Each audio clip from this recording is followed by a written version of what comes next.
रहता है, उसी प्रकार जीवात्मा इस काम की विभिन्न मात्राओं से आवृत्त रहता है।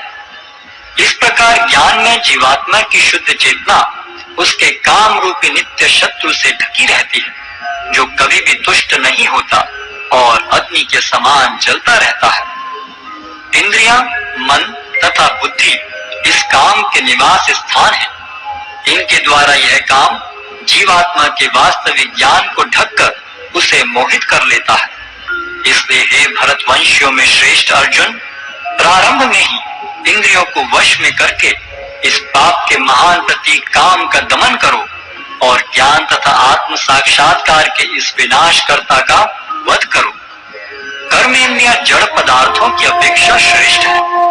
मन इंद्रियों से बढ़कर है, बुद्धि मन से भी उच्च है और वह आत्मा बुद्धि से भी बढ़कर है।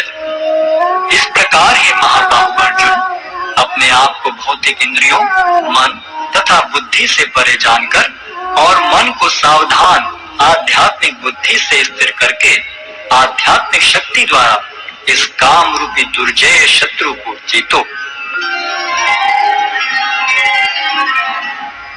अध्याय 4 दिव्य ज्ञान। भगवान श्री कृष्ण ने कहा, मैंने इस अमर योग विद्या का उपदेश सूर्य देव विवस्वान को दिया और विवस्वान ने मनुष्यों के पिता मनु को उपदेश दिया और मनु ने इसका उपदेश इक्ष्वाकु को दिया। आज मेरे द्वारा वही यह प्राचीन योग यानी परमेश्वर के साथ अपने संबंध का विज्ञान तुमसे कहा जा रहा है, क्योंकि तुम मेरे भक्त तथा मित्र हो। अतः तुम इस विज्ञान के दिव्य रहस्य को समझ सकते हो। इस प्रकार यह परम विज्ञान गुरु परंपरा द्वारा प्राप्त किया गया और राज ऋषियों ने इसी विधि से इसे समझा, किंतु कालक्रम में यह परंपरा छिन्न हो गई। अतः यह विज्ञान यथारूप में लुप्त हो गया लगता है।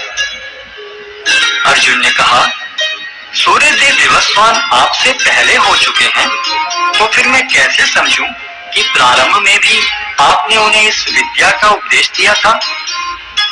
श्री भगवान ने कहा, तुम्हारे तथा मेरे अनेकानेक जन्म हो चुके हैं।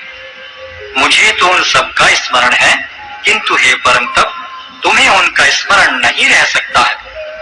यद्यपि मैं अजन्मा तथा विनाशी हूँ और यद्यपि मैं समस्त जीवों का स्वामी हूँ, तो भी प्रत्येक युग में मैं अपने आदि दिव्य रूप में प्रकट होता हूँ।